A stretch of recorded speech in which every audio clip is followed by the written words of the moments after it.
incredibly janky setup with just Hey, yours is yeah. better than mine. I mean, my house is a mess, but I'm just at a point. I'm like, I don't think anyone's I'm watching this to look at my house. Like, they're here to listen to us yeah, talk no, no. about games.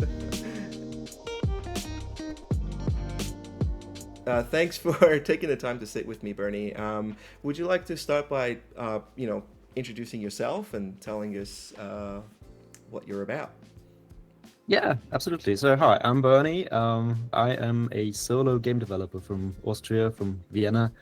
I am currently, I'd say I'm currently at the beginning of my career, but in regards to solo development, I've released my first very little game a few months ago now, called The Story About Birds, which is a little game about building bird shelters, making birds happy, and kind of exploring the little farm on which you build them. Um, Before that, I was a professional game developer. I worked in a game development studio focusing on simulations for public transport in kind of like a gamey format. And before that, even I have a degree in software development and programming. So there's quite a bit of experience going in front of that. There's quite a bit of history coming in. There's quite a bit of I'm currently in the phase of my life just trying something that I always wanted to try, and currently it's a lot of fun. Currently, Right. there's nothing I regret about it. So it's just like a hobby sort of thing. It's not. Um, No, it's currently I have quit my job. Well, it's more than half a year ago now. There were a variety of factors coming into this decision. I founded a company because that's what you have to do in Austria to sell things, and kind of learned all of these things that go into that. And I am trying to make a living out of it. I currently am not at that point, but that so far wasn't like the hard requirement that I have to do that with the first game.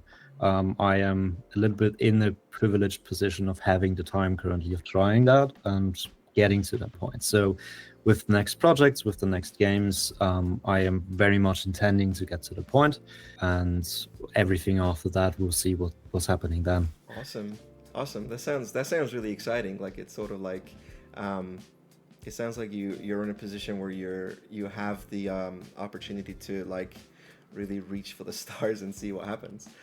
Yeah. So tell me about the story about birds. I have played the game, by the way. Is it's a lot of things. It's a lot of things. I really enjoyed it. But yeah, I'll get you to introduce it yourself. Yeah, thank you so much. A Story About Birds is, as I said before, it's a tiny, retrostatic, pixel arty game about building shelters for birds, and running around the farm, talking to people, and kind of getting a grasp of this little strange world that I've built. That there isn't much more to say about that little world than is really in the game.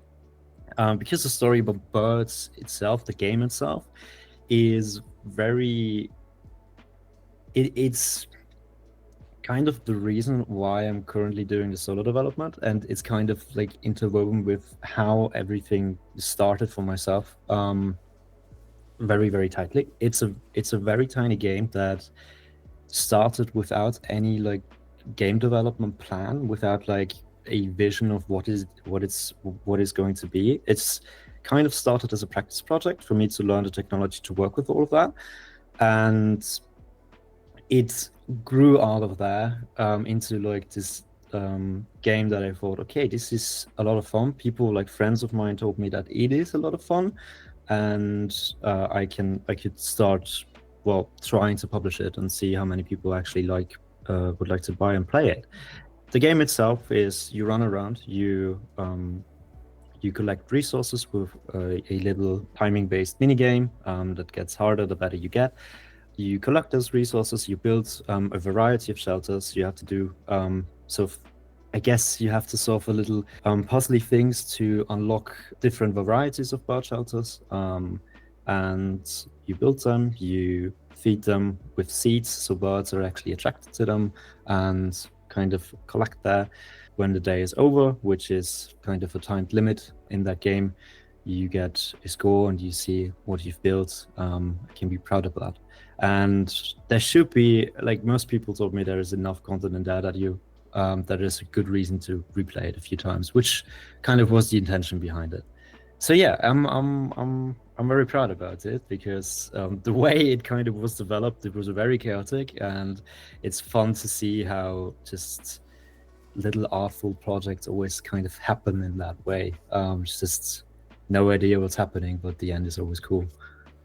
Wow, that's yeah. I mean, I was a bit because like the first time I played the game, I do this thing where I'm looking through the settings just to see, like I do that with every game, Yeah, just looking through the settings, and it's very like basic, and I was like, oh, there's no save, like I can't save the game, yeah.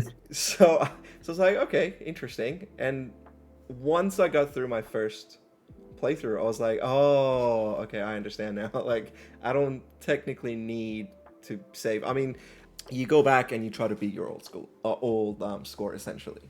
So, okay, we'll get to game design and your choices in terms Yeah, of yeah, game sure, sure. design and things like a little bit later. But I want to know, like, I'm curious, where did the inspiration come from? Like why birds? Because I like birds, actually. I mean, I'm not a bird watcher. I have no idea about birds like Mm-hmm. themselves. But I grew up like in the countryside. My parents have like a gigantic garden, and I just love being outside. Mm-hmm. Birds is kind of the part of that. And I honestly don't know where the idea came from with like a game about birds and about bird shelters. I guess I just sat outside at some point and thought, that's that's fun. As I said, that there wasn't too much like thinking about it. Mm-hmm. There's like it was more from a technical and practice kind of sense of okay, what's something that I can quickly prototype to learn something, and it spiraled out from that.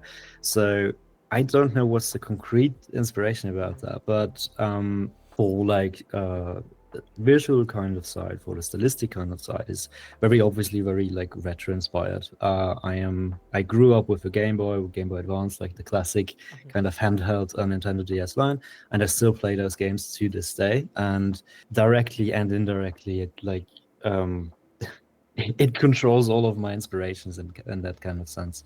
I look very much for like reference in those games, and yeah, I think that's very you can see that there is like the most direct inspiration I can think of right now. It's not so much about the birds themselves, but how the game looks and how the game feels. Yeah. I've been playing a lot of Mother 3, the sequel to Earthbound that Mm-hmm. was released in the Game Boy Advance, like Mm-hmm. Japan only. There's like an amazing fan translation. It's such a it's such a beautiful game and such an alive world in a very well, the style is not simplistic. It's very like sophisticated pixel art, but it's like simple enough that I thought, okay, I can do that. That's Mm-hmm. fine, and I can like base my own sprites off of that. So if you play like Mother 3, you see a lot of like stylistic similarities in Okay. my game. Yeah, and apart from that, it's like it's so much more. Like I consume so much media, I consume so much art. I read a lot, I listen to a lot of music. Like you have all these like jazzy things in there because I personally like the recent years I've started to listen to a lot of jazz, and it's just it offers itself so much to like something different, but something that feels alive. And that's kind of always what I always wanted to do is build like tiny things that feel alive, and Yeah. yeah, that's the outlet of that. Absolutely, and it's like one of those things I noticed about your game is that, sure, it's a small game, but almost every aspect of it has so much depth to it. Yeah, Like your like the aesthetics, the soundtrack, game design, and gameplay loop, and all of that is fascinating. And this isn't your first game. no, it's not. Okay. It's this isn't the first game that I did alone, and it's very much not my first game like doing it in like a game development perspective. My very first game was called Villager. It was released on it. It is an even tinier game about like building villages, of like also collecting resources and building cute villages. And that was a quarantine project like around COVID, like at the time where nobody knew what was happening in the world and everybody just sat at home. And I I did remote, or like at that point I did remote work for my job then, but I suddenly had a lot more free time than I had before. And I thought like, okay, let's play around with something I've always liked to do was game development, because at that time it was like just a normal programming job. I wasn't like in game development yet. And similar to Story About Birds, that game just started without much of an idea. It was just like, okay, I want to do something city or village builder-ish, and built this like very tiny thing that I can actually finish. And I just released it for free, and it got picked up. Like itch.io featured it at some point, and like many people downloaded it. I didn't do any marketing for it. Like nobody knew my name back then. I mean, not most people don't know my name now, but it was fascinating for me and very reassuring for me to see that people actually like kind of what I do. And at that point, it was clear to me, okay, I really want to do game development more. I really kind of want to focus on it because that's fulfilling to me, in the sense of it's something artful that I can do. And at that point, like I started looking for opportunities to kind of get my leg into the game development scene. And yeah, then I mean, if we just go down all of that history, because everything is kind of interwoven in that sense, is a good friend of mine worked in this game development studio that I've worked the last couple of years until last year. He called me at like around that time where I was working on Villager and said, hey, we need a software developer. We've been running all of this and we've been working on this game, but we don't have a software developer. I thought, okay, that's cool. It's not exactly what I want to do because I'm not like in this simulation niche that's kind of big in the German room, like Microsoft Flight Sim and Train Sims and all of that. But the people are quite nice, and it's a cool opportunity to learn like many things that I didn't know back then. And so I kind of got into that, and with that studio I've released what is it now, like 2 or 3 games in like the name of the studio. But at some point I was like the only software developer there, and then the team grew, and I started to actually lead a team of a few people, and kind of worked professionally in the sense of game development. And then I started working on Story About Birds, and like many other things in life happened, and suddenly I'm a solo developer sitting in my bedroom and trying to figure out how to actually make money out of it, so much that I can live from it. But all good. That sounds so much more stressful than it actually is right now. So. So like the studio that you mentioned, like, are you okay talking about the games that you worked on at that studio? Sure. We didn't go. We didn't part ways in like Okay. yeah. We didn't part badly or something. Yeah. Not at all. What It's games just did you work on? it's the Tramsim line. We worked on Tramsim. It's simulation of trams, public transport. I don't know if you have them in Australia. They're not like they're part in Europe. Like you see them in Europe quite a lot, but trams, yeah. Yeah, in like I live in New South Wales. City trains. It's yeah. We're in Sydney, where I used to live. It was like public transport with like it's like buses and trains, and like over the past like I want to say like 10 years they've started transitioning the trains into trams. So and Melbourne is all trams anyways, like that's a lot of fun. Okay, cool. I'm curious with what you mentioned about this obsession with simulation games in German speaking countries. Is it just German speaking countries, or is it across all of Europe in your opinion? And why? It's the big. As far as I've understood it back then, because I'm still not a part of that niche, but the German-speaking realm, so Austria, Germany, Switzerland, was one of the stronger, if not strongest, markets that we have at that point, or that we had like selling our games.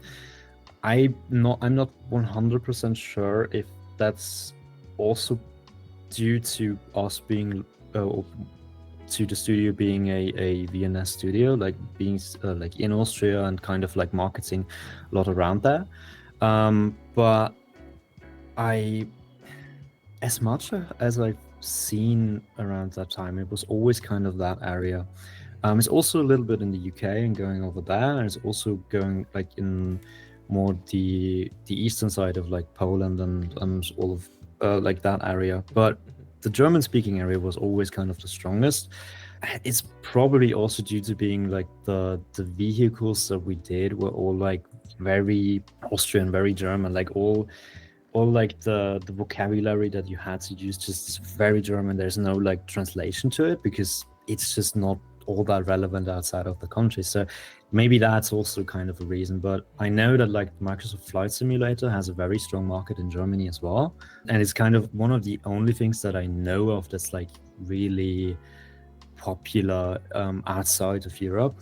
But I wasn't like part of the marketing or sales department, so I don't really know where like the strongest sales were. But that was always kind of my impression from the people that interacted directly with us, and that gave us a feedback, that did like support questions and whatever. It was mostly like from German regions, so that was interesting to see. I'm curious if you have some sort of an idea of like why do you think it's such a big market for this type of game. I've seen, because it's like I've seen so many memes of like like people saying like, oh, like I can't wait to finish my day job to go home. Yeah. Play on my simulation job game. Do you know why that's such a like people there are so drawn to this? I don't know why. I have my theories. A theories is like, we are not obsessed with public transport, but I think there's like quite a lot of passion behind it. Okay. Like the people I've met in the time that we were working on that, like that were working tram drivers or working like experimental tram drivers that actually worked on the trams themselves and like tried new things and see what worked and what didn't work. They were like passionate people about it. They were passionate people about like the mechanisms behind it, about like all like the mechanics of it, like how it worked, like mechanically, electronically. Like they knew there's so much stuff going in there, and there's like so much passion going in there, that I kind of understood where it's coming from. Where like that cliche happens of, oh yeah, I drive my tram for 8 hours a day, and then I go home and drive the tram digitally because for some reason that's just comfortable to me. It's like, okay, cool. Well, that's so interesting, what you mentioned about this like intricacies of at least something like public transport and this idea of like gamifying it. Yeah. Is that like to me that sounds like such a challenging thing. Like as a day job, I'm a public school teacher, so like I think, oh man, like if I was to gamify being a teacher, there's almost, I can't think of a single way. But then again, I'm not a game developer, so I want to ask you, like, how do you gamify things? It's like, in a sense, with like simulation games, gamifying things isn't like the top priority.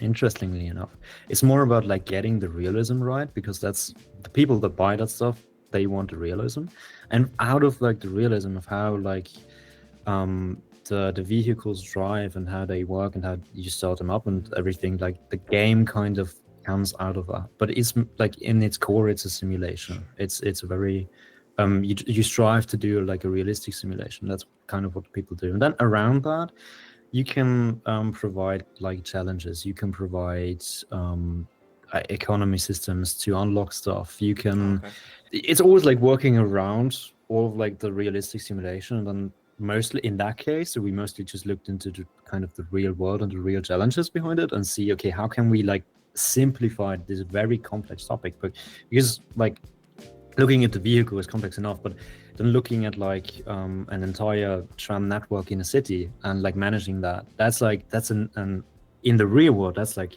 an amazingly complex problem. Yeah. And then you think, okay, how can we simplify it so that a non-expert actually can understand it and can play around with that? And then like you have like your standard game design incentives of like economy points, unlocking stuff, achievements, all of that. and kind of get somewhere. So this is kind of how we worked. It was really interesting for me to see, because traditionally game development like always happens like trying to find the fun, like having a few prototypes and seeing, okay, what's like the most fun thing or the most addicting thing or whatever your goal is to find. And in that case, it was kind of switched around. It was always like, okay, we have this thing that we want to do realistically, and then what can we build around it, and what's like the feedback that we get, and what can we do out of it, which I, when I was working there, I was like thought, okay, this is not quite the way I want to work on games. But interestingly enough, it provided like a few very valuable lessons for my own developing of games, in the sense that I've learned that you always start somewhere that's not fun, but listening to people and listening to people correctly can lead you to where the fun actually is, or where like kind of the part is where people say, okay, I want to play more of that, I want to see more of that. It doesn't happen out of nothing. And I've also kind of learned that you can make most things fun. You just have to put them into the like you have to put them in the right perspective. It's through like switching around kind of the constraints of it, like having something that you have to make fun and you can't really change the core of it, is an interesting challenge that worked out better than I imagined it a few years ago. So yeah, that's kind of the lessons you That's you fascinating. learn when you do it long enough, right? That's fascinating. So you said the tram simulator was one of the games that Um, did you yeah, say there was so two games that you worked on? I worked on two games. So the Oh, company released a few games. Tromsø Vienna was the first game. I wasn't part of that yet. I was kind of in. I joined after that and worked on DLCs for Tromsø Vienna. It was kind of like the first project of the company, like the first like own game of the company. Then we did a Munich installment of Tromsø. It's also like mostly like the same game in a different city, different vehicles, like different tram vehicles. After that was the City Driver, which was a city driving, a car driving simulator, also based in Munich. We wanted to see if you can simulate cars realistically, in the sense that you can actually drive through the city and kind of have a game there.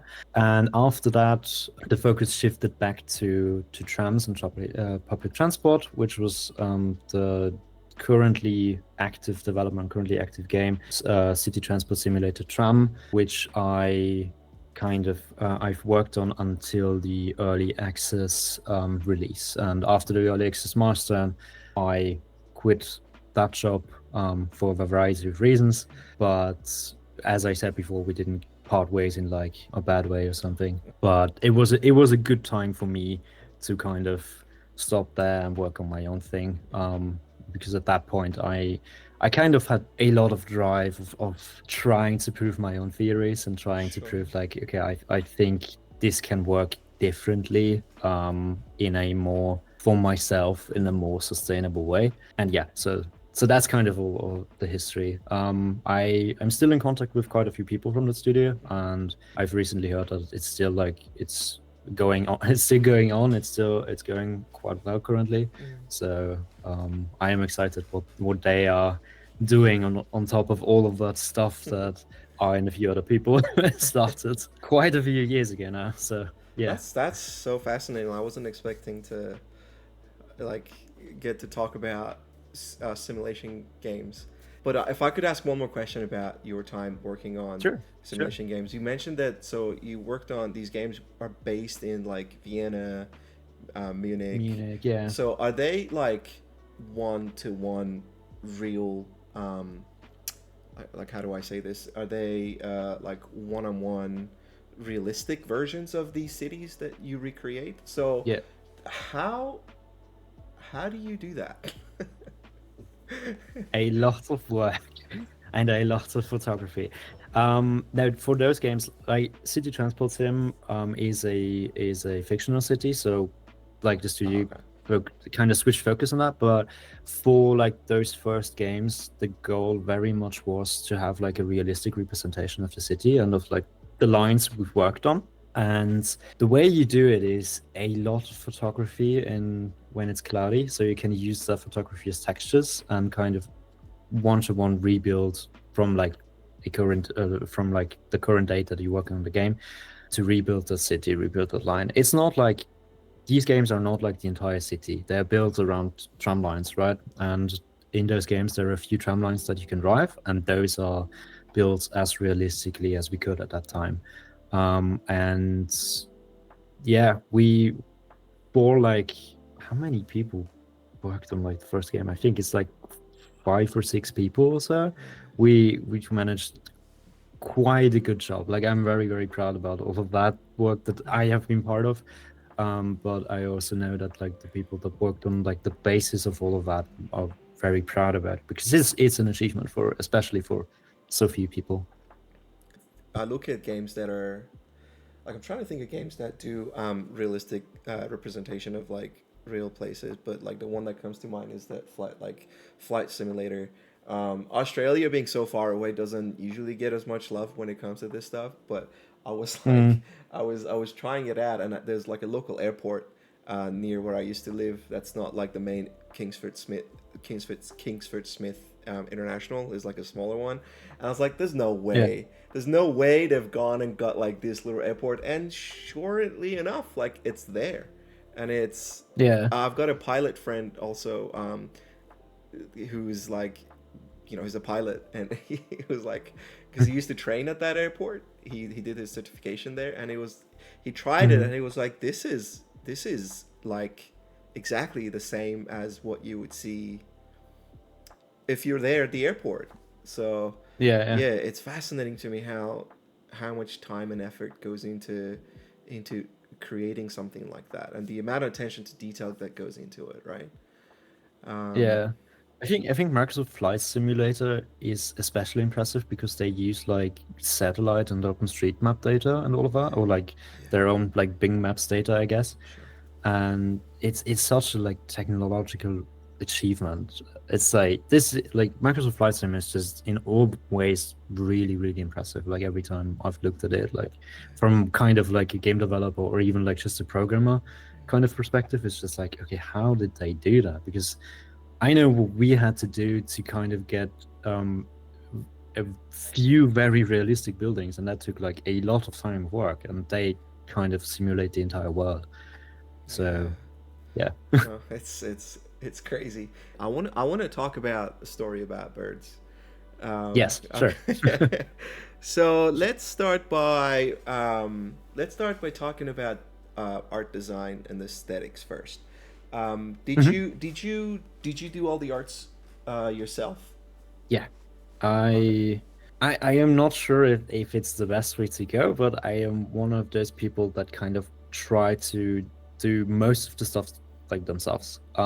So I do pixel art for quite a few years now. I'm not like an artist, far from it. I use a lot of reference work, as I Yeah. said before, like Model 3 and stuff. Yeah. I look like at the sprite sheets and see, okay, what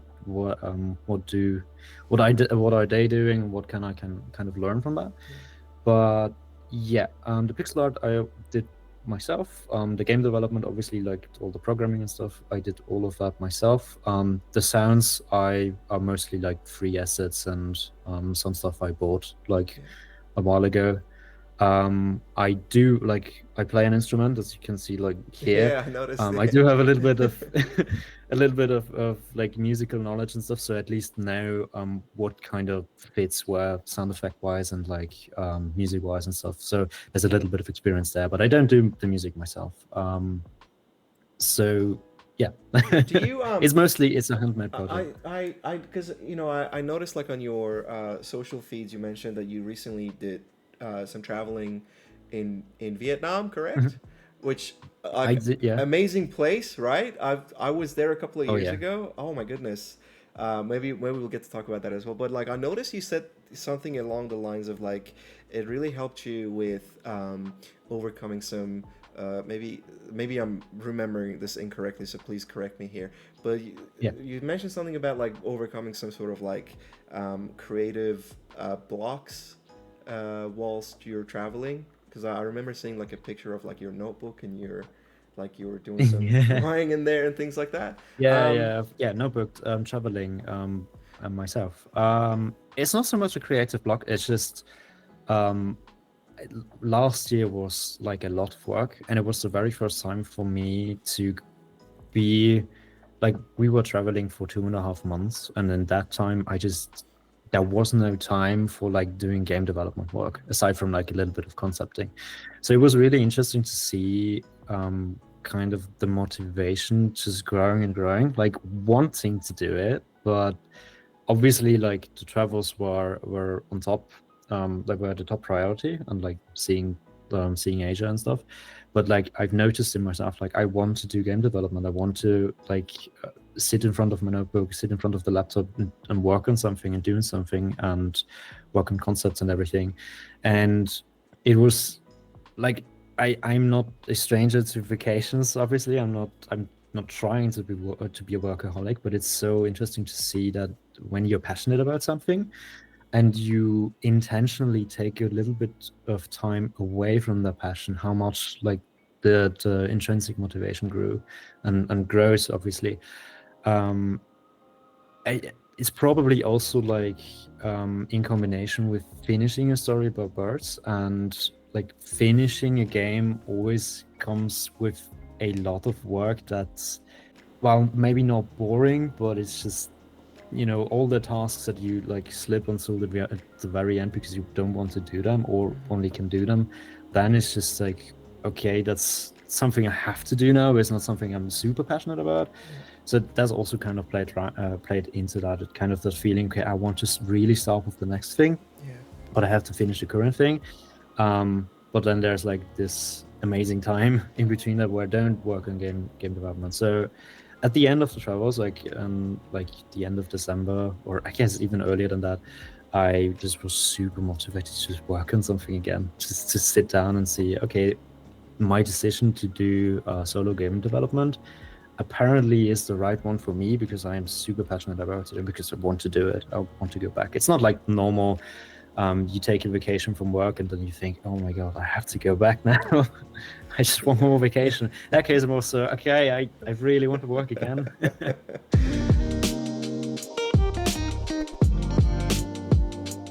But going back to what like we're saying about overcoming these like okay, not sort of creative blocks, but maybe using opportunities to get inspiration, to get inspired. Yeah. Did you ever have anything like that during development? And like, how do you? Because I sometimes get that with YouTube.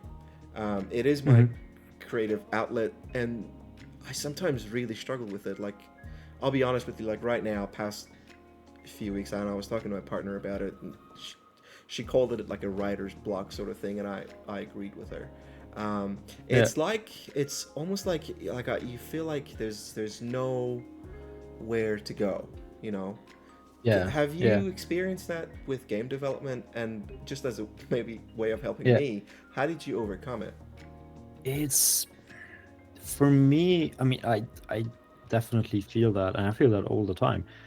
But for me, it's kind of, there are times where I'm stuck in an idea, so to say, right? There's like this one thing where I think, okay, this could be really cool, and like everything that I do, like conceptually, planning wise, or whatever, kind of circles around that. But for some reason, I can't. I just don't reach that, and I'm just not happy with that, and I can't really get out of it. And I've noticed that, like in a few months ago, like shortly after starting with Birds, and when we started traveling, I kind of sat down and like tried to do concepting work, and there was like this one idea that I since thrown out anyway, but I kind of circled around it. I kind of wanted to find like, okay, what can I do out of that? And I just wasn't happy with the idea itself. But it wasn't like something that I was super passionate about, but I couldn't get out of it. And that kind of was like the first time where I thought, okay, this feels a bit wrong. This feels a bit blocky. For me, it's nearly always just taking or trying to take time away from it, trying to take the thoughts away from it. Like in like the short space, go out for a walk, go out into the forest, and like enjoy like a longer weekend or something, like away from the computer, away from the notebook, away from just trying to work on the idea, and kind of like break out into something completely different.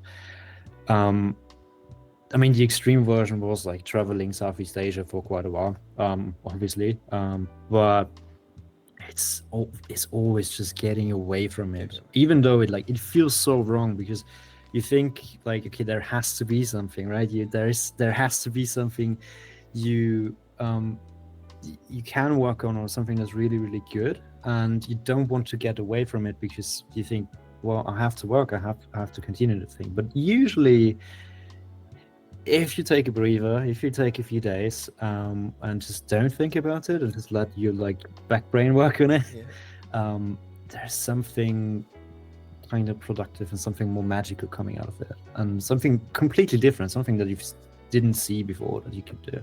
That's like, at least for me, kind of the case. That's like the bigger creative blocks, and then there are like the smaller creative blocks where it's difficult for me to work, so to say, right? I know what I have to do, and I know that like that's the kind of thing I want to try, and it's just super difficult to sit in front of the computer and work on it.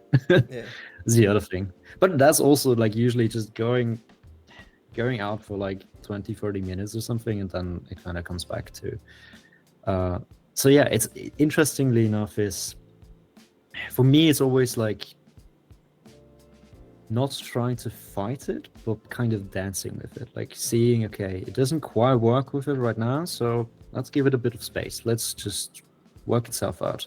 If it doesn't work itself out, we find a different way of doing it, and that's kind of fine.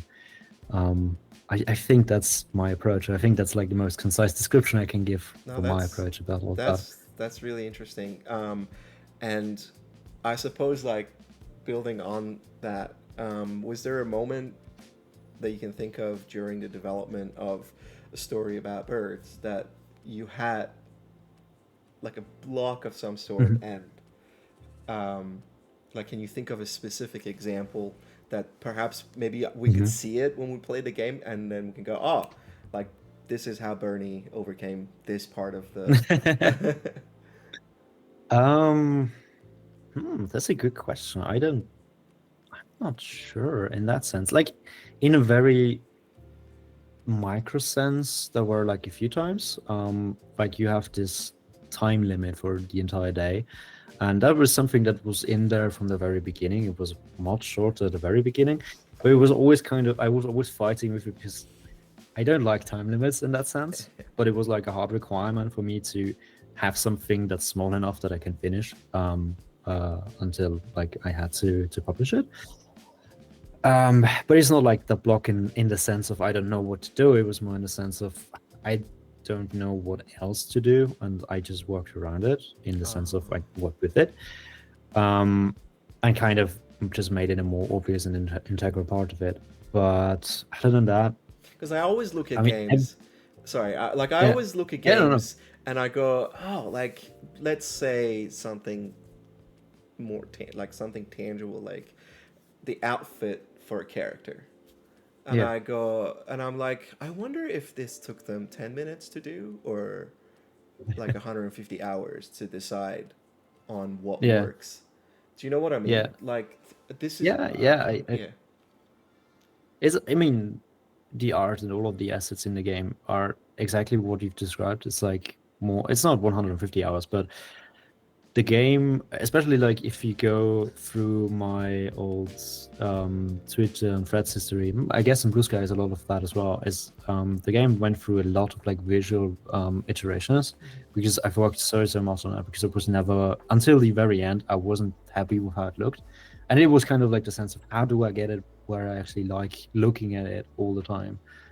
But that, again, it didn't feel too much like a block, because I continually improved on it. Like, I worked on the assets. I worked so much on that. I threw so many changes out again that you don't even see, that I probably don't even have like in a version history anymore, where I just tried something, wasn't happy with it, threw it away, was a little bit mad about it, but in the end, I kind of got somewhere. And it's like all these like kind of micro blocks everywhere in the game, like with how the shelters works, how the shelter work, how the shelters look, how the birds look, how I mean, I guess the entire special bird thing was a thing that came into the game very, very late, because in that sense, I knew that it had to be like bird focused, obviously, because it's about birds, but I didn't know how to kind of get more attention on the birds themselves. And interestingly enough, the idea with finding the special birds and then like having them at your shelters was like, I did that like 4 weeks before I published the game. And at that point I worked on it like for, I don't know, 6 or 7 months. Oh wow. So I guess in that sense, like I always thought about like, what can I do with that? And I don't have an idea until the idea came, and I thought, okay, well, lots of drawing now, but we can do that. So did you have to do a lot of bird watching to find sort of birds that would fit in within the aesthetics of the game that like you were envisioning in your head? Yeah, no, not much bird watching, but the birds in the game, except for there's a toucan in there, are mostly European birds. Not because I was so like I wanted to do European birds, but I just Googled for colorful birds and looked at images and thought like, hey, that's really cool. And there are like 2 or 3 that I knew beforehand and that I really wanted to have in the game. Like there's a kind of a rendition of a European bee eater in that game. That's in my opinion one of the prettiest birds I know. So and they are like you can see them in Austria, you can see them in Italy, and you can see them actually in the wild, which is really cool. Yeah, so I kind of like wanted these birds to be in the game, but I didn't know how to make it like in a special way. I didn't want them to just fly around, and that was a little bit of like a creative block, because it was one of those big things, like what's the reason for this game actually? Why is it about birds if you just have like 3 bird sprites in there? So I guess that's one example, but there is no like heavy block in the sense of what am I even doing with that game at all. But I think that's also part of just not having a plan for that game, and in the very beginning not even having like a goal in the sense of like finishing or publishing it. So there was like a lot of like freedom in just doing whatever and seeing what sticks. Right. Fascinating. I love hearing about this stuff when it comes to, because like I play a lot of games, and I just like recently, especially since I've started talking to developers about their game, like I've started sort of I just had this self-reflection moment, because I've asked developers this before, like, do you consume games differently now because you're a game developer? And I think you touched on that a little bit when we're talking about Microsoft Flight Simulator. Yeah.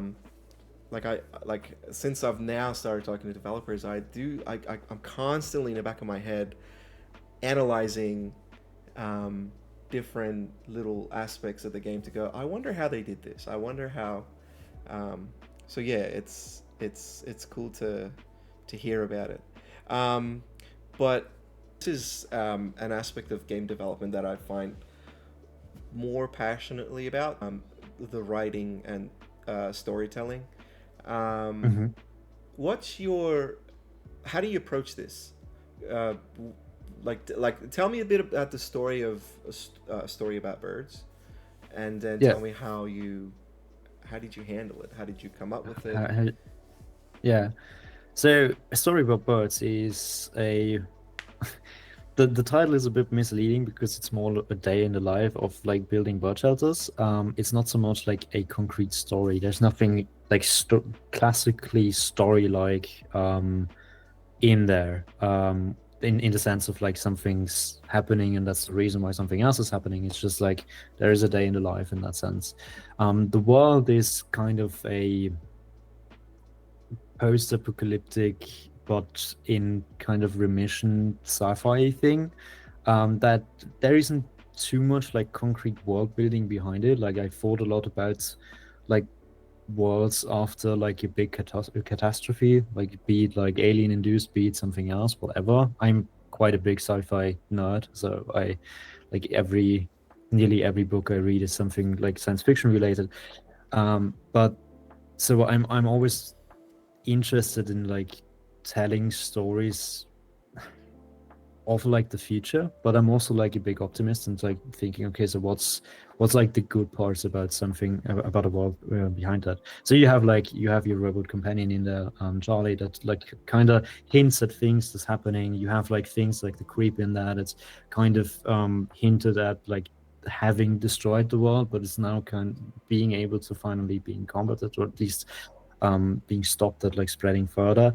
And while I have a lot of ideas like for extending the world and like reasons of what's like why things happened and what happened and all of that. Is not like a concrete story that I could tell that. It's more like, again, with everything in Story About Birds, it's always lived through the lens of like a practice project and not thinking about what you're actually doing. It's just like, oh, I have this idea and I think this is cool. And maybe we could bring it in there somewhere. Storytelling itself is for me, one of the reasons I do game development, I want to do game development, is to tell stories, and to tell stories maybe in different kind of formats. I always like adore projects that tell you something without like straight up telling you something. Um, Interestingly enough, I'm not a fan of Dark Souls and how they do it, but because that's too indirect, like there's too much you having to search for it. But through just me reading a lot of literature too, it's interesting how much you can say without saying it and without telling something, like directly telling a different story than you're telling indirectly. And I kind of want to get there. As is like with now working on my next project or experimenting with the next ideas I do, it's now really interesting for me to find how do I actually want to tell a story? How do I actually want to tell something more substantial than a story about birds is? Because the story about birds is kind of my imagining from having this post-apocalyptic state and people doing the best they can to create a place they're happy with. And that's kind of like the basis for like a story that roams in my head for a very, very long time now. And so that kind of found its way into that game. And that's probably a concept that I'm going to revisit with like the next project and going from there and seeing what happens there. Tell me about the characters in a story about birds. Is there So inspiration behind them? Like, are they just purely your imagination, or? there no like concrete inspirations. There's nothing like you can say this one to one like this and that character. It's more like a few like typical tropes that I've encountered over the years in like sci-fi works. You have like your Frey. Okay, well there is quite the inspiration now that I think about it. Frey, which kind of started as like this Ed-like character, Ed from Cowboy Bebop. That's like, I am not an anime guy, but that like is this one series that really stuck with me for some reason, because I think it's exactly that sci-fi that I love so much. And I kind of I don't know what made me decide to make Frey the main character, like the protagonist of like that game, but it came out of like this Cowboy Bebop obsession kind of. I just liked the character a lot in that sense, and wanted to get it in there. And from there, I kind of like that's like a big inspiration in the sci-fi sense. I looked at the characters, I guess, there, and kind of built a lot from that. And also, of course, the Model 3 characters are in there, like in some sense too. But kind of this robot human mix that you have in there is like, it's from so many different places that I couldn't probably even name anymore. I knew that like something happened out of like a game mechanic or game development sense, in the sense that it has to make sense in the world. For example, you are, as Frey, you are not building the shelters, you're bringing the resources to purge he builds those shelters. So I knew like Birch had to be kind of like a bigger dude, working the entire day on like construction work. So the design kind of happened in there. Then I knew, or I really wanted to have like a humanoid robot in there. So kind of like Charlie got born out of that. I wanted to have there's something drone-like in there, something that's a little bit stupid too and a little bit funny. So kind of um that the drone happens. So it's all like thinking about, okay, what fits into the world? Like what characters would I envision or would I enjoy like having that, and then like trying to find a design for that. Oh, interesting. I haven't played Mother 3. I've heard a lot of good things about it. If Um, you like retro games, you should. It's really good. I've heard a lot of good things about it. But yeah, yeah. I like I didn't grow up with Game Boy. Although I remember Mm, playing with a little handheld thing when I was very young. Could barely see the screen in the car. yeah, But I mean, beyond that, I didn't have a Game Boy Advance or like none of that stuff. So I yeah, missed yeah, out on a lot of like a big chunk of like gaming that took yeah, place, and I just completely missed it. And then when I talk to people about games, and they're like, "Oh," like I was talking to Joe, and he's like, his inspiration is from uh, Final Fantasy Tactics, and he's telling yeah. me about all these things, and I'm like, man, I should really play these games. Like they sound awesome. Yeah. You should So play Final Fantasy Tactics as well. yeah, yeah, It's a yeah. really There's, good game. I've got a list of these games that I wanna tap into. Like Mother 3 is now made the list because I've heard a lot of good things about it. Just looking at like Yeah. gaming news and gaming reviews and things online.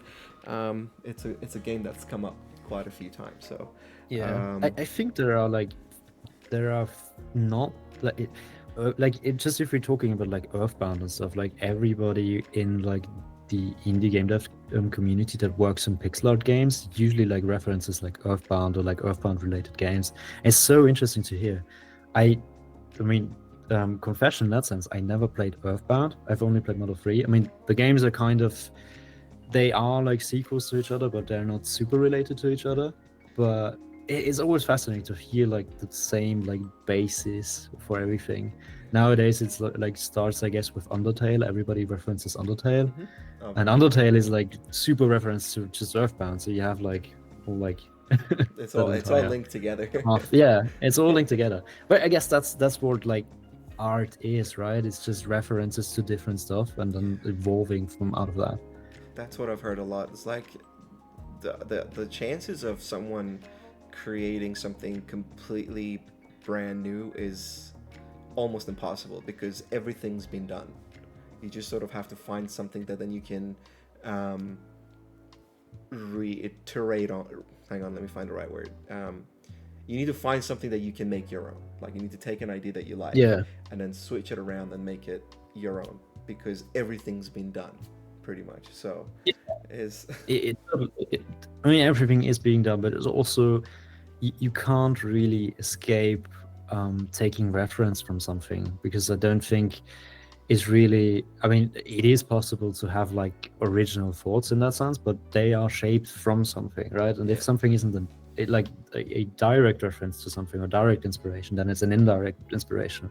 It's like what kind of how did we grow up? How did we what are the things that we are doing day to day? What's kind of like the environment that we grew up in, and Yeah. what like kind of things do we consume, and all of that like shapes the thoughts that we have and shapes the idea that we have. So um, for me, it's always like really interesting to think about like where does something come from, where are the inspirations, and sometimes it's not quite clear even to myself. Mhm. And then like just with the example with Frey, I didn't think about it for such a long time now that I really like had a moment from, wait, I don't know where this is from, and then just start talking about it. It's like, oh yeah, right.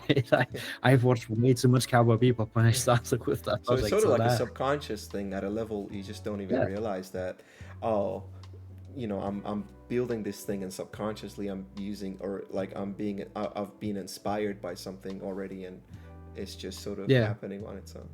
this incredibly janky setup with just Hey, yours is yeah. better than mine. I mean, my house is a mess, but I'm just at a point. I'm like, I don't think anyone's I'm watching this to look at my house. Like, they're here to listen to us yeah, talk no, no. about games.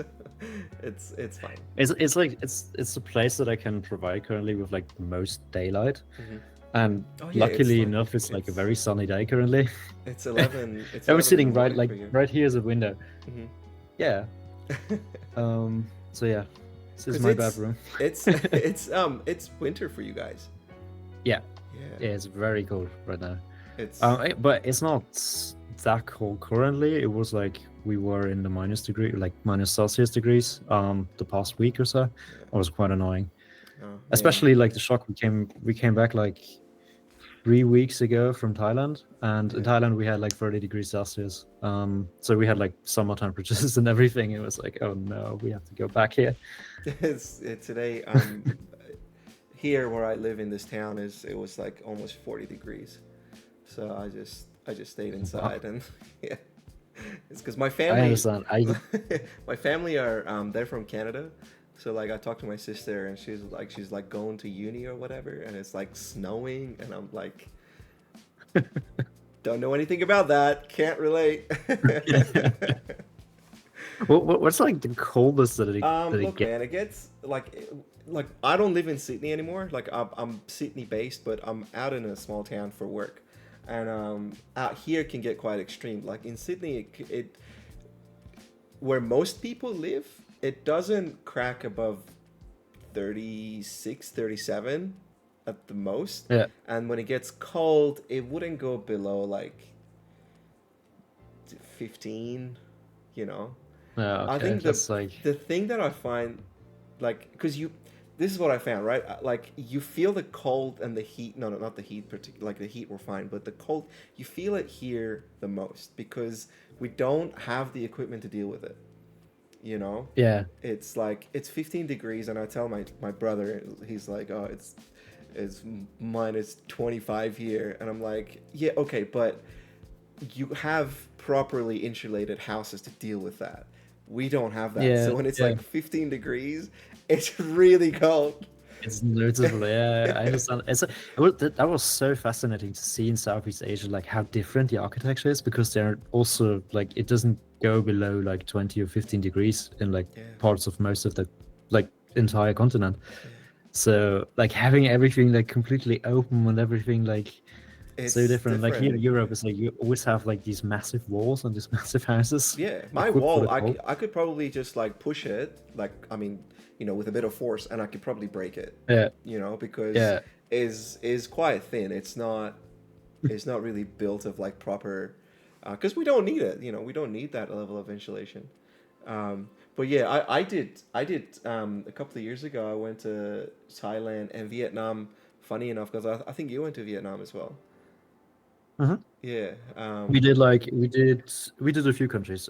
We did Japan for a few weeks, from Japan to Vietnam, Vietnam north to south, then over Did the you land borders to Cambodia. did you do the Exactly. Yeah. Then, bike ride in the what's it called? Ha Giang? We mm, no, I don't think so. Like we didn't do like a dedicated bike ride or anything. okay. We like traveled with like buses everywhere. Yeah. But we like most of the time when we were somewhere countryside or so, we Yeah. just borrowed some bikes and traveled around. It was fun. So yeah, we did Vietnam, we did Cambodia, and we did Thailand for the end there. And from Have fun. Thailand, you get like from Bangkok, you can fly directly back to Vienna. So Have that fun. was like the entire trail. That's. Did you have any experience in Southeast Asia in terms of like? Did you meet any game developers or any sort of gaming? Like, I'll give you an example. I had this. Mhm. I'm a PC gamer. Like, I have everything else, but the thing I don't game on is my phone. So I don't know if you Yeah, noticed over there is it's everybody in their phone. everywhere. Yeah, yeah. It's so much more widespread. No, I didn't encounter like any game developers or so. It was interesting to be like it was my first time in Japan as well, and like to see like how much more gaming focused like everything there is in like the Oh, sense of the merch that you can buy and all of that.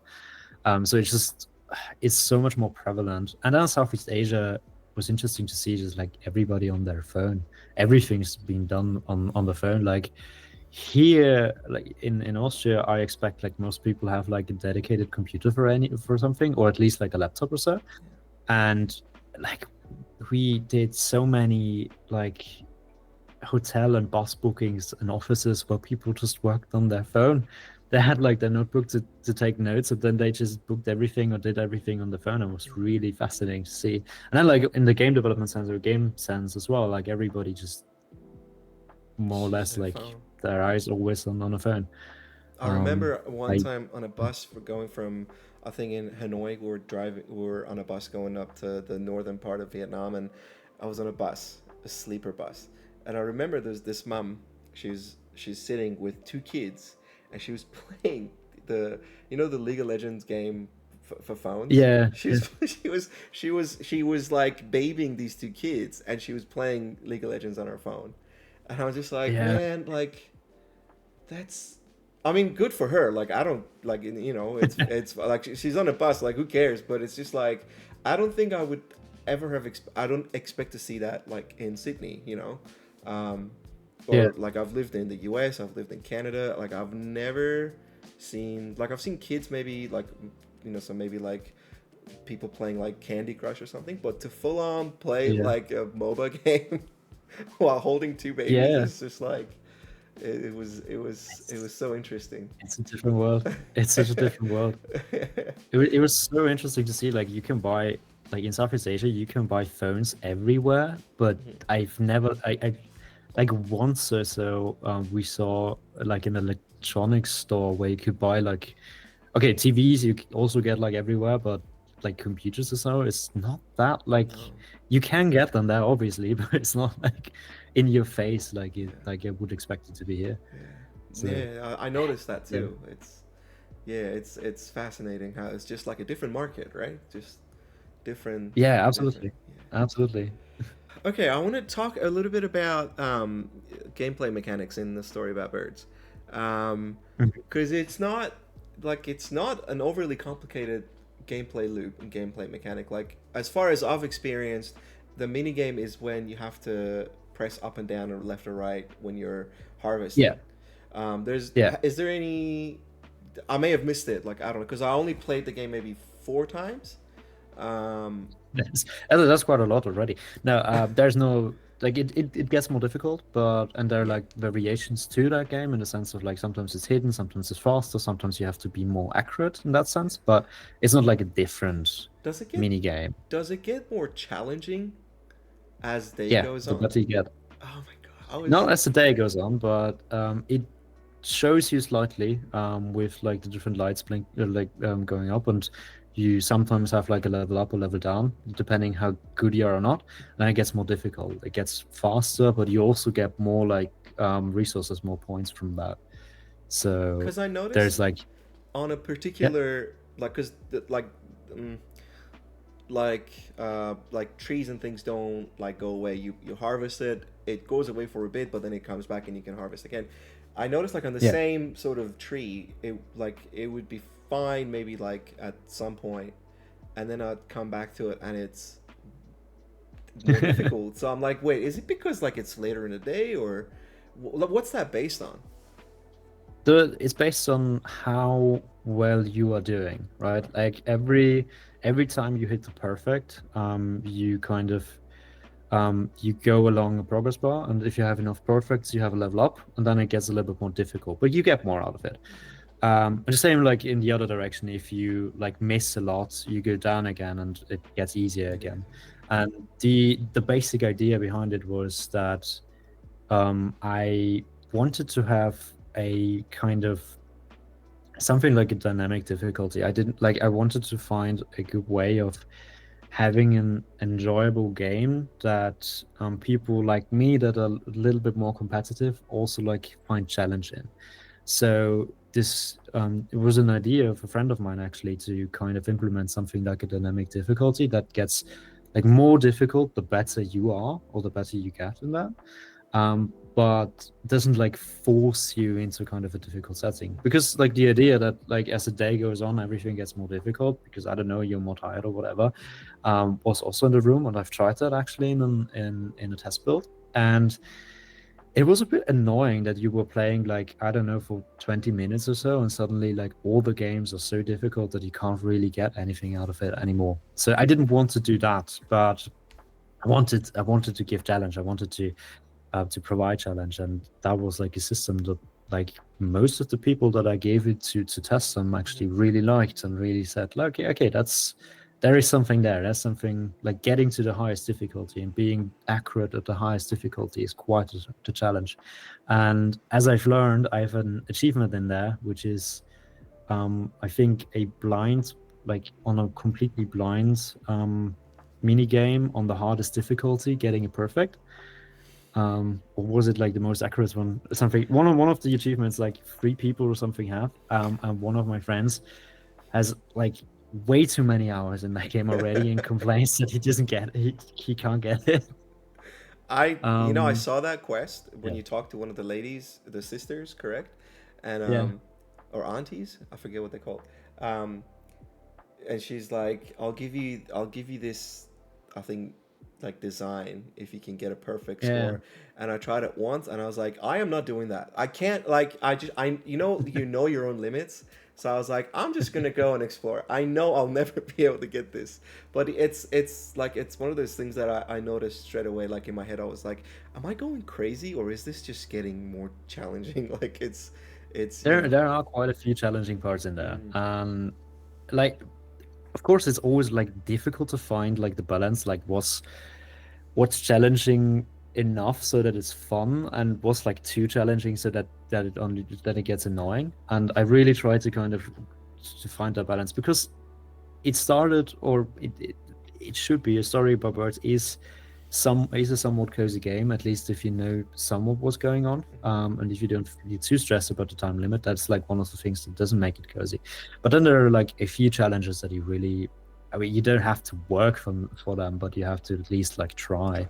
But I also like with the mini games, for myself, I noticed that if you do them enough times, or like if you play a few playthroughs, you kind of get the timing down, and it's not that bad actually. It seems, the thing is, like on a surface level, if you do it for the first time, it seems really bad, because like how the hell do I hit like this mhm. tiny window? But if you realize like most of it's kind of always the same. It's like, yeah, there are different like speed levels and difficulty wise, but other than that, there's not really anything that changes it. There's nothing like that skews the pointer to move differently or something and kind of trips you up. So if you have like the timing down, it can work quite well. But it's a challenge. It's not like meant. I'm not saying it's easy or anything, but Well, it's. I mean, I feel like you need to have different levels of difficulty for, you know, different what people are looking for. Different people looking for different yeah, things, right? But there's two things I want to talk about that you sort of mentioned, um, just before. One was how do you find the balance? Because you mentioned this. You said yeah. where is the balance between this is too hard, this is too easy? At what point Yeah. do you decide that this is the perfect spot?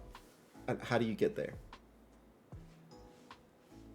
Building a prototype and giving it to as many people as you can, um, and giving it to as many like people with different gaming backgrounds as you can. Hmm. So I've played a lot of rhythm games in like my younger years, and like I have a lot of friends still doing that. And rhythm games like Guitar Hero also and all of that, it's like is very very difficult, but it's very rewarding. And so in that context, like I knew a few people that I know, like one of them that I said just complains that one of the achievements is way too difficult. They are from the community, and I know like I give them that, and they like min max this to perfection, like the mini game. And I know like I to those people I can go and say, okay, what's too easy, what's boring, and then in the other direction, I can give this game to, I don't know, my girlfriend or friends that don't really play games, and say, hey, is this understandable? Is it still enjoyable? Is it too hard for somebody who doesn't really play games? Or is it like, is the challenge still fun? And Hmm. then like trying to make both of these groups and um, optimally like more people from like the entire spectrum on that, Yeah. like seeing, do they have fun? Is it enjoyable for them? Is the challenge good enough? Is the challenge range good enough? Is it annoying? Is it fun? And then you get like a lot of feedback and a lot of honest feedback and a lot of like, oh, this is not good. And then you think about, okay, what's not good about that? And then work on it. And at some point there's a fun game in there. It's like, in my opinion, for like finding that balance and finding fun game mechanics, finding a good challenge is also about being a bit vulnerable. Vulnerable. Oh my god, speaking is difficult. Because you give something that's really not finished to people, and you try to keep their attention on something that's obviously not finished, but it's sometimes difficult to explain, hey, this is like a prototype and I want you to focus on like a single thing. And the feedback you get is like, it's always well meant, and then you kind of have to parse out like, okay, what exactly do I take out of that? What did they mean concretely? What did they mean honestly? What did they maybe kind of just trying to be nice about, and seeing like where journey goes there. But yeah, it's like always, you want to create a good game, you give it to a lot of people very early on, people you trust and people you know, you get honest feedback. And I think that's like how you balance that line of like a fun game versus an annoying game. I think the idea of that dynamic difficulty is just brilliant, because it's sort of you hit both targets with one solution. It is something that was created out of like that question from how do I get it, how do I make both groups happy. Because there was that point where I was balancing it around with just a single difficulty, and like every time I balanced it, like a few people said now it's too easy, and a few people said it's still too hard. It's like, okay, what do I do now?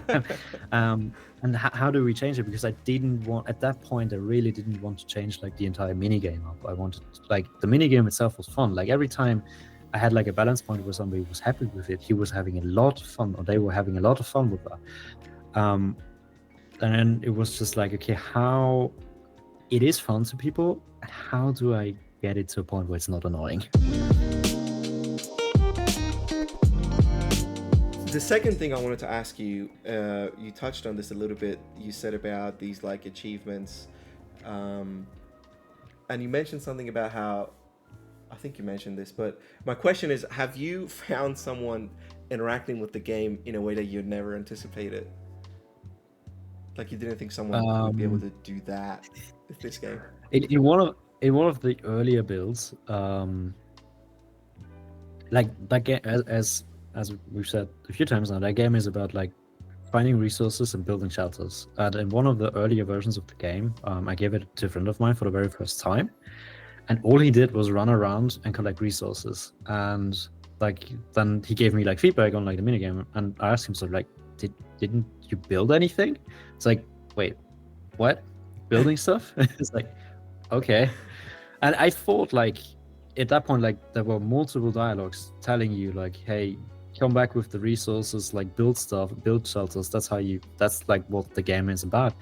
But at that point, like I learned, okay, I have to be like very direct about this. I have to be forcing maybe the player in some directions to see, like, so the player actually sees the content of the game. So that was really interesting. That was like, I didn't expect that, because I really thought it's on the nose, or it's direct enough. But it wasn't. And then is that why you have a limit in terms of how much resources you can acquire before you have to spend it? The limit resources, right?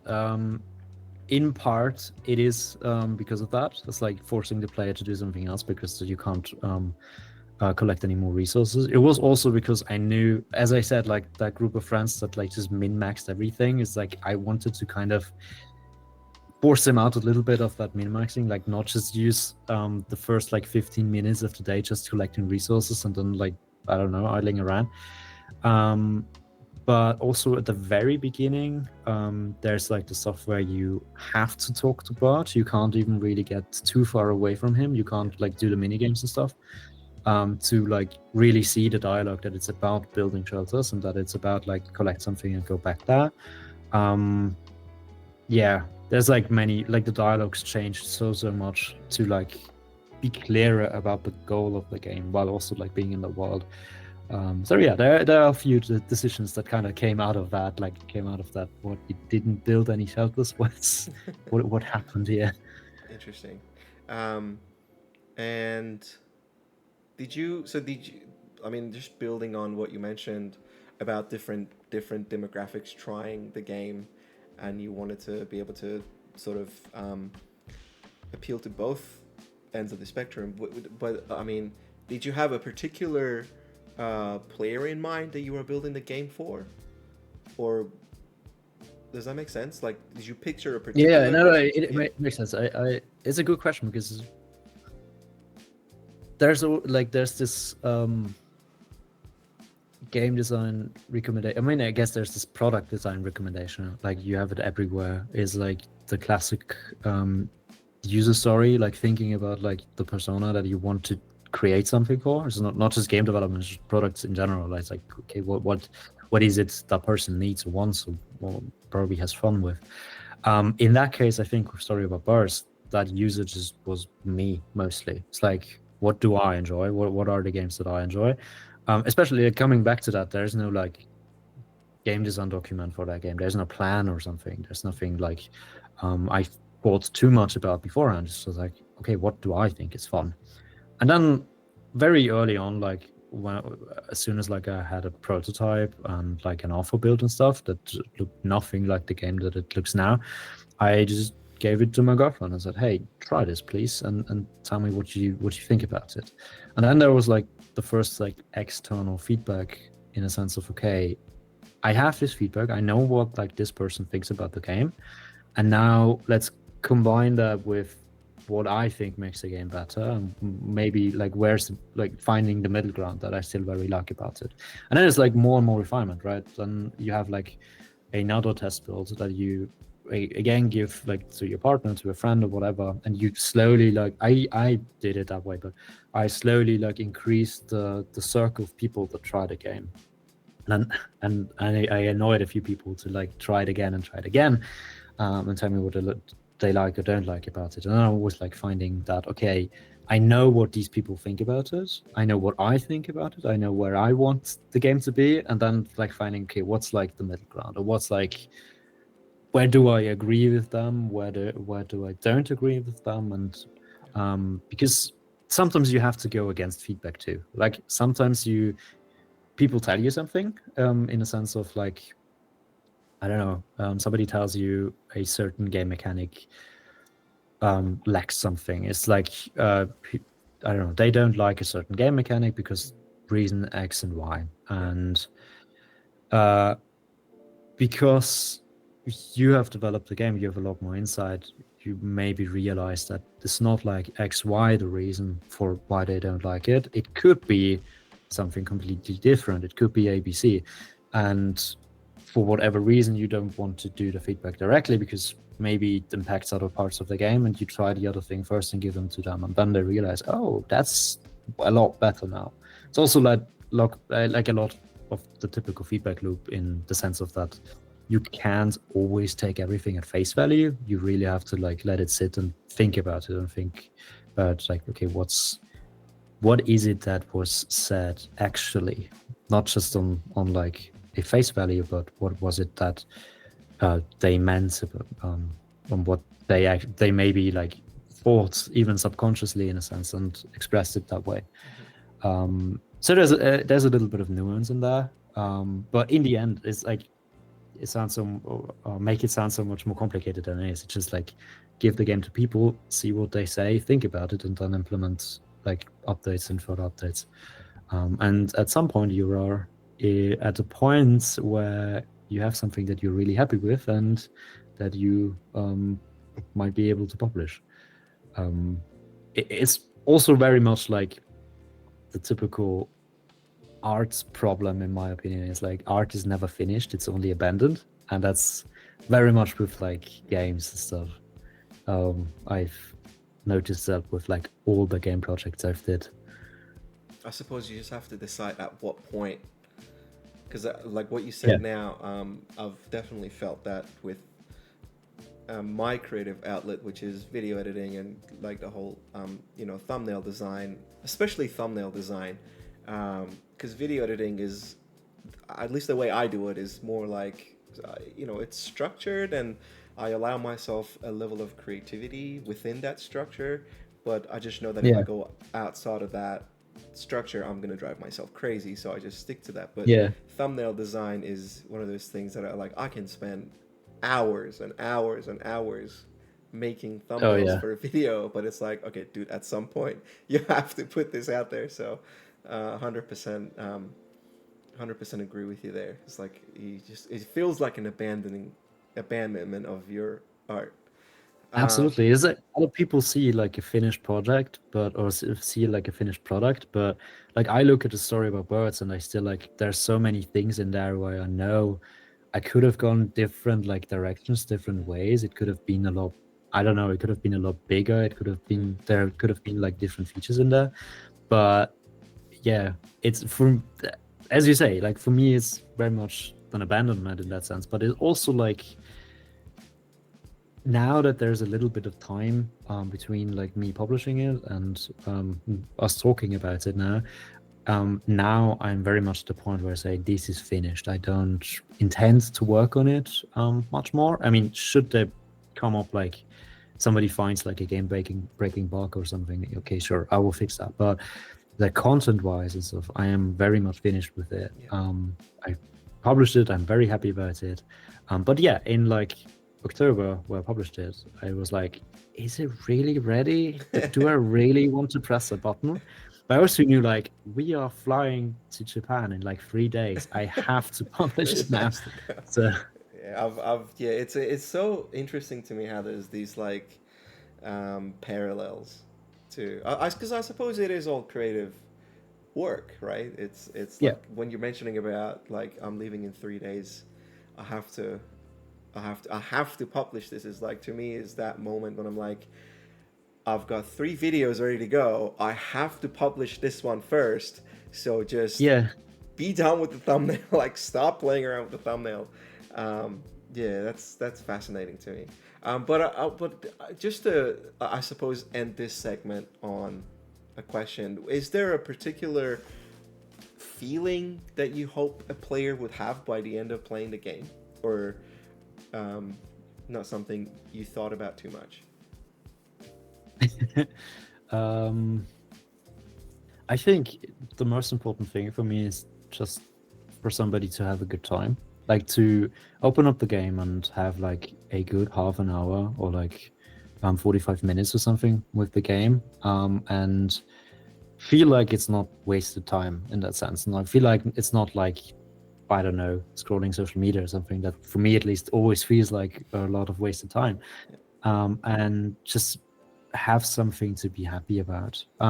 It's not like a story reports, like I'm the first person to admit that it's not like a super particularly deep game or something. It's not something where I've hidden a big like message in there or something. I mean, aside from the ones that we hear all the time anyway already, but it's more like I wanted to create something that I can finish. It's very much like a bit of an egoistical project in the sense that it was like it was a training project for like that entire publishing process and that entire marketing process, something like things I've never done before on my own. And the game itself, while really really important to me and really something that I'm really proud about, is I am happy if people are happy with Yeah, it. There's not much more to it, yeah. and I that was is like the intention behind it. I was actually going to ask you about this because of like I was like other developers I've spoken to, they usually say like, yeah, there's like Easter eggs like here, and I was going to Yeah, ask you if there are any Easter eggs. there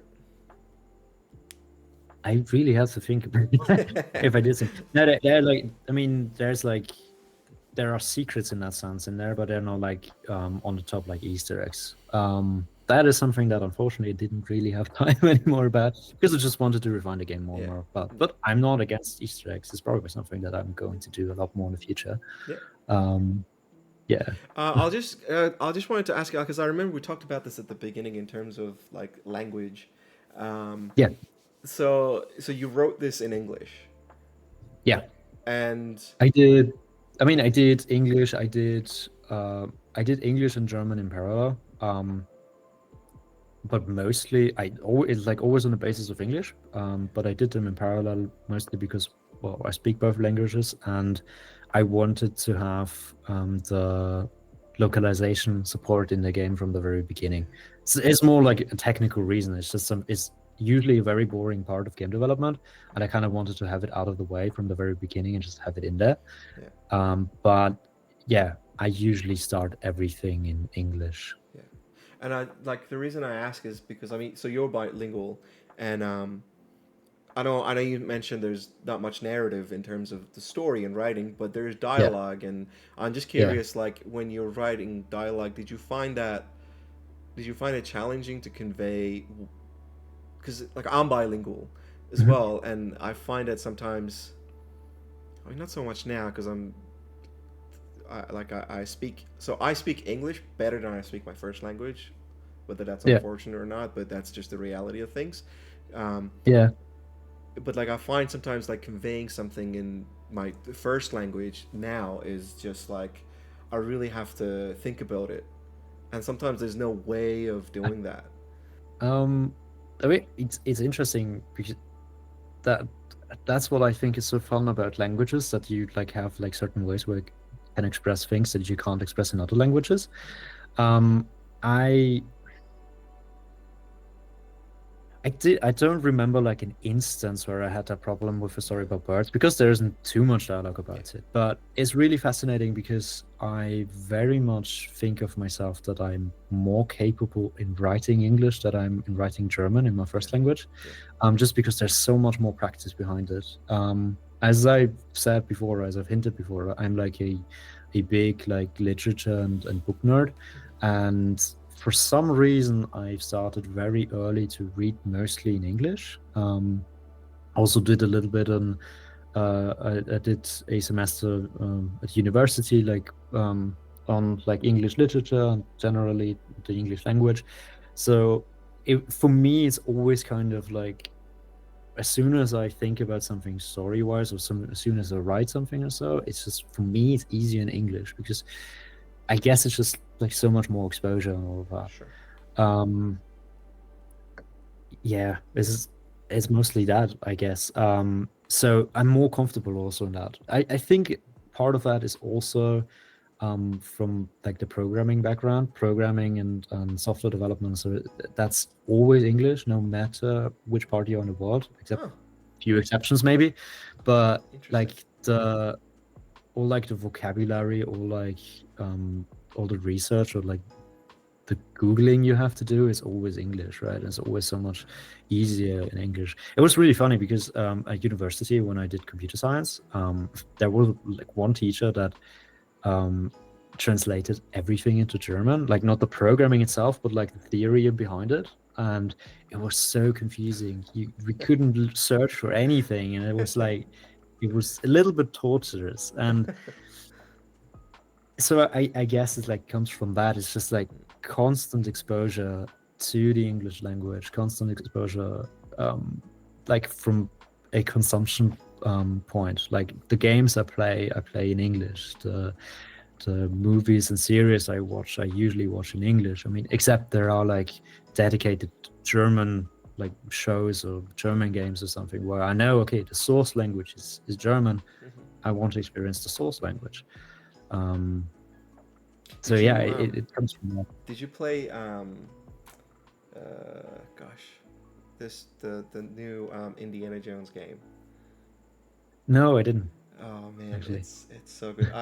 The it, there's one character in this I highly recommend you play it. I mean, Mhm. is a really good game. I don't know if you've like watched reviews or follow gaming news, but like if you have, like, you would know, like, it's full of praise, and it's really for a reason. Yeah, yeah, The reason I bring this up is because, like, I there's this the villain of the game is this German actor, and he like, honestly, like, it's one of the best performances I've seen in games media. He's German, so he's performing like part German, part English when he's yeah. interacting with Indy, and I don't know. It's just, to me, that, like, I was as I was playing, and I'm like, man, how do you do both of them so Yeah. well? Like, it's insane to me. There's. Do you know which actor it His name actually is is, or? Marius. Because I actually, I did like a little thing on Threads that I was like, yeah, I'm playing through it, and uh, his performance is like, and he's when he joined Threads, the first one he like retweeted, or whatever you call it. It was like my little post, and I was just like, I was Yeah, over the moon. He's actually, I found he's quite prominent in German games media. Like, yeah, he's done a lot of like voice acting, like like what do you call it, like dubbing English uh, yeah, voice into German. A lot of the like big anime and video games. He's the main guy to go yeah, to. yeah. Yeah, that's why I'm interested in it. I have to look it up later.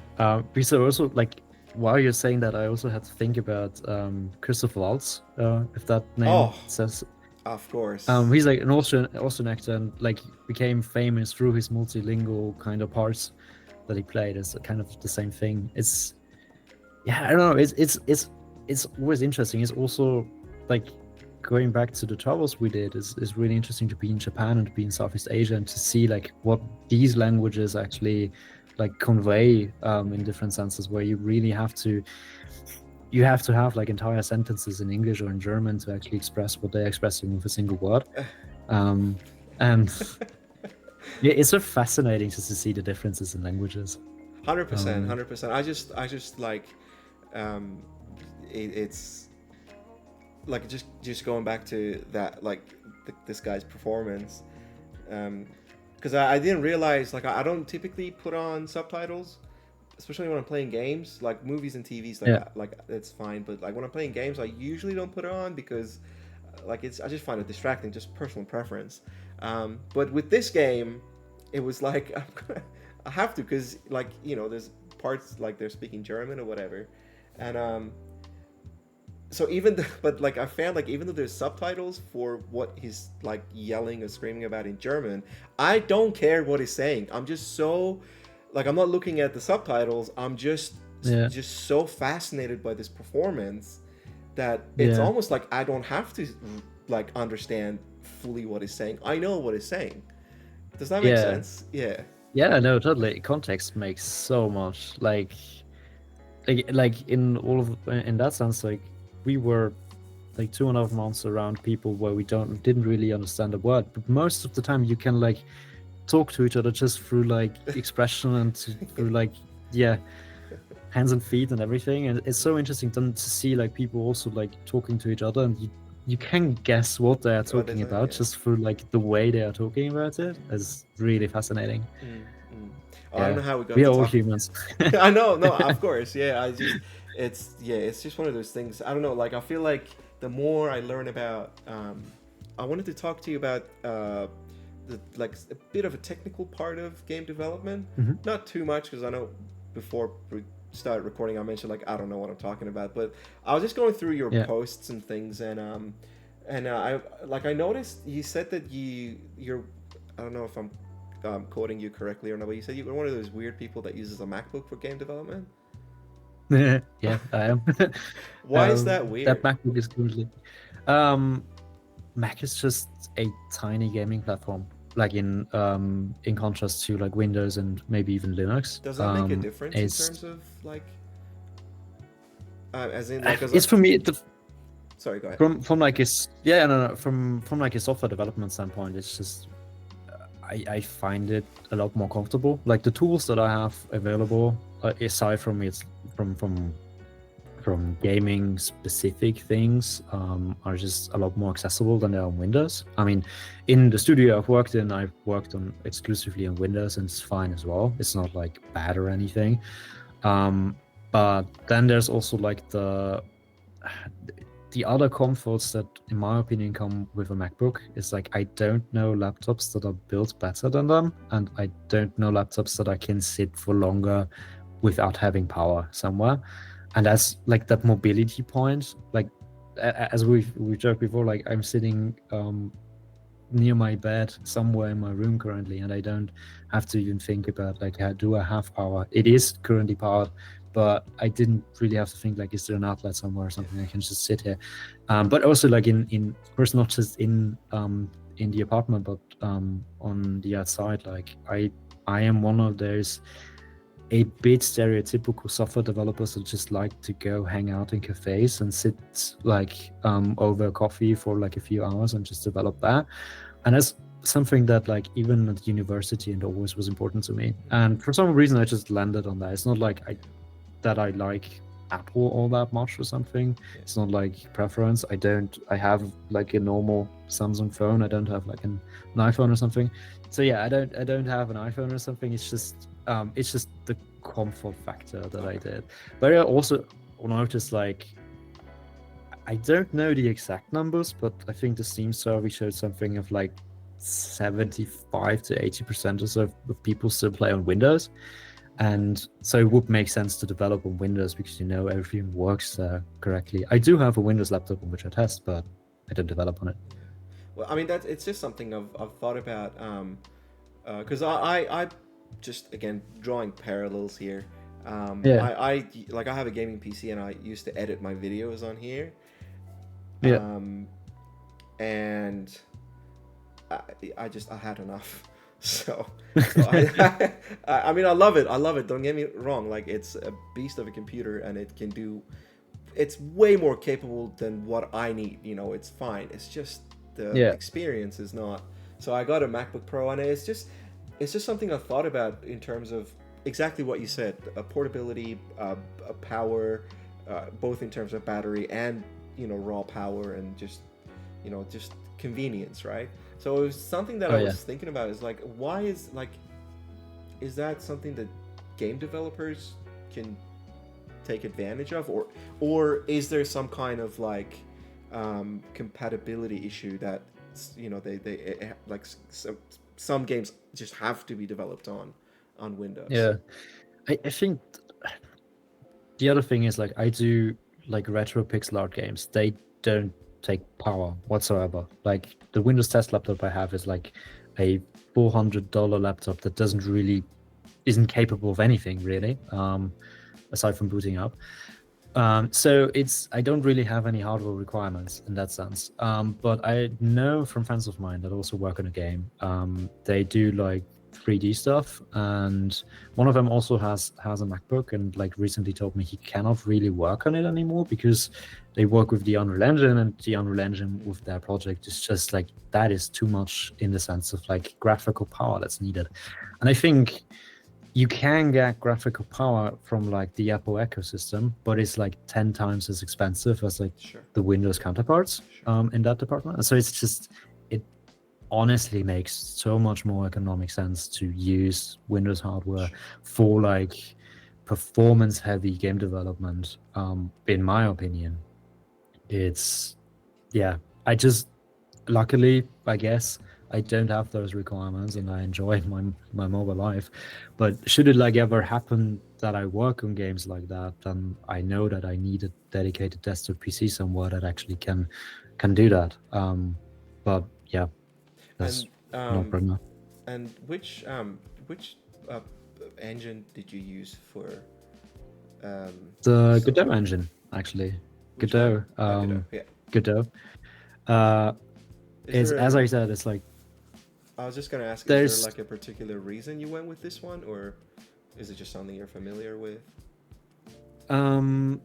I wasn't familiar with it when I started to storyboard parts. I was curious about it. I've worked like in the studio before. I worked with the Unreal Engine. I have a lot of experience in that. I have done like my own experiments with like creating my own engine or creating like my own sort of like layer to create a game on. So there's experience there, but then also like I started to think, okay, what makes sense in like a time constraint as well? What is something that I can work relatively quickly in? And at that point, like the Godot engine got to a point, or for like a good while then already, but got to a point where it was used for bigger, more complex projects already. It kind of got like media notoriety that like there's something like really, really happening. And I've tried it like years before already, and back then I was already like curious about it, but I didn't really use it more. And I just thought, okay, let's try it again. Let's see what it is about. Let's see how quickly I can go, how quickly I can get going with like a project. And that is kind of essentially what the story about birds became. It's kind of always go bigger and bigger. So there's no like the reason that I say, oh, I like the Godot engine all like more than anything else or so. It's a great project. It's really well maintained, and I don't really have any negatives about it. Except maybe you can't like do extremely like photorealistic 3D or something. The performance just isn't there for that right now. But I don't do that, so it's really, really good for like the retro 2D stuff. Yeah.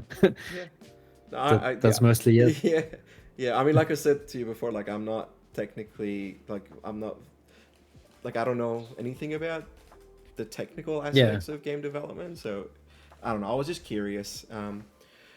Yeah, no, it's fine. It's the thing is like it's easy to use. That's kind of one of the fun things. Like I've heard about like a lot of people read a lot about on the internet, like how people that don't have any programming experience or don't have any game development experience kind of got a foothold with Godot because it's easy enough. There is like scripting, there's like programming in there, but it's really accessible. It's really easy.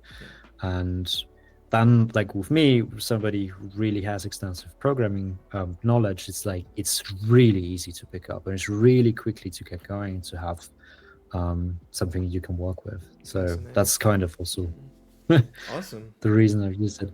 I was gonna ask you about so you briefly mentioned your prototyping, you're sort of playing around with your next project ideas for. So is there anything you can tell me at all about it? Not really, not because I want to keep it a secret or so, but mostly because I'm in a very experimental phase currently. I have a few ideas that I think can make a good game and can make a good story this time. I really want to tell a story with my next game, and I want it to be a bit more planned through than last year's endeavor was. But it's so much so in the beginning phase that like except for like game mechanics, like I posted that little dialogue system on Blue Sky, except like for these snippets I don't really have anything that I could tell you. I can tell you that I'm currently playing a lot of Oxenfree. I've played a lot of Eastward, of like those indie games, if they tell you, like if they say if you know them. And I guess they are going to be bigger inspirations. Maybe it's going to be, I don't know, a bit more moody. I don't know yet. I can't really give anything because I don't have it currently. I can't tell you anything, but I'm working on it. I'm very excited about working on something again. But it's also the part of the journey where you are sitting in front of an empty canvas and thinking to yourself, like, okay, what am I going to do?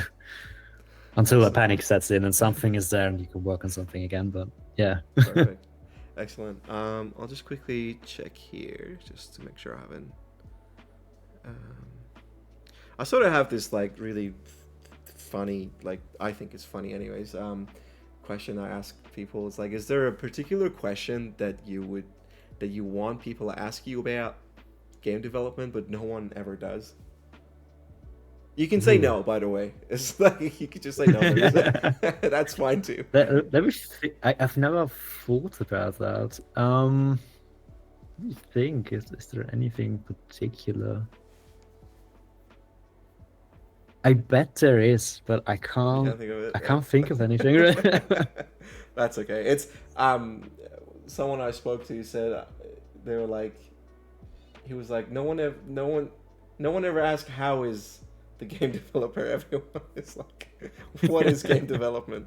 Um, I mean that's a good question. That's true. Like nobody asks that. Is it also like a lot of it's a bit stereotypical, I guess, but at the point where I like founded the company and like working on my own, so I sit a lot of term, and people sometimes don't realize or didn't realize last year that I very much did work. It wasn't like, oh yeah, I have all this free time suddenly. It's like, no, I work more hours than I probably did before, mhm, but it just doesn't look like it from the outside because, for one, I do game development. I do something that most people just see as entertainment, not the game development itself, but the okay. games and stuff.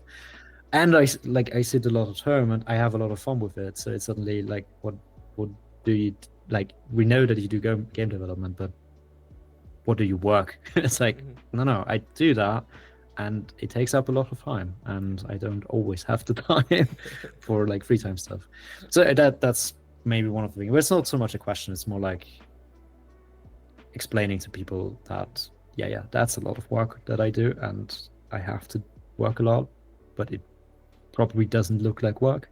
And then I'm happy that it doesn't look like work. That's kind of Does it well, hard to. as you're in it, does it for you, does it feel like it? Because you have both experiences now. You've worked at a Yeah, studio, and now you know you've also done solo development. W- yeah. w- Does it feel similar? Okay. It it really depends on the day. I there are like days where I it doesn't feel like work at all, where you're fully in the flow and think, oh my God, this is going to be the greatest thing anybody has ever done. Mhm.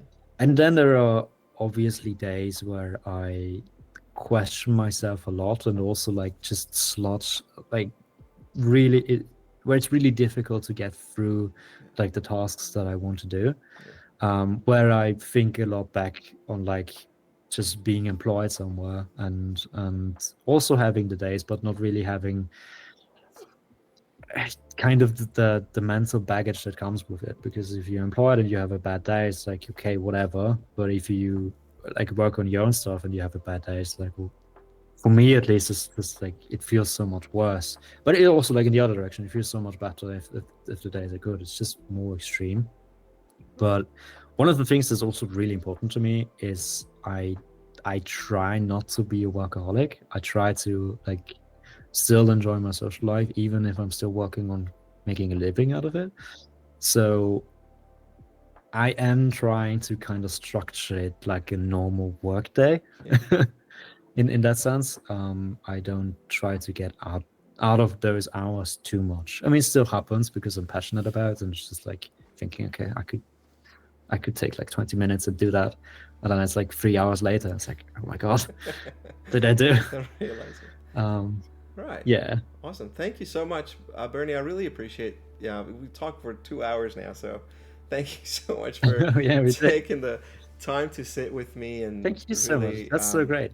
That's so great. Where can people find you? Where can people find me? On And Steam. your As yeah your yourself. Whoops. Your socials and your game, and I'll put links to all of that in the description. there is, I guess there's my website, atelier-nano.com. I can send you the link, where like all the social media stuff is on there. Yeah. Obviously you can find me on Steam, A Story About Birds, by Bernie Wick, published as Bernie Wick. You can find me virtually everywhere under the handle of Part Nano. I currently am not too active on most social medias because I'm just hunkered down and work on stuff. I will be a lot more active very soon again. Um, Probably a lot on Blue Sky because I really enjoy that platform currently as like what it is social media wise. But you can find me on like all the others as well. I haven't opened my Twitter in like 3 months now, so Anyways, thank you so much, there's man. a lot to it. That's true. Yeah, thank you so much, man. I really No, thank appreciate it. you.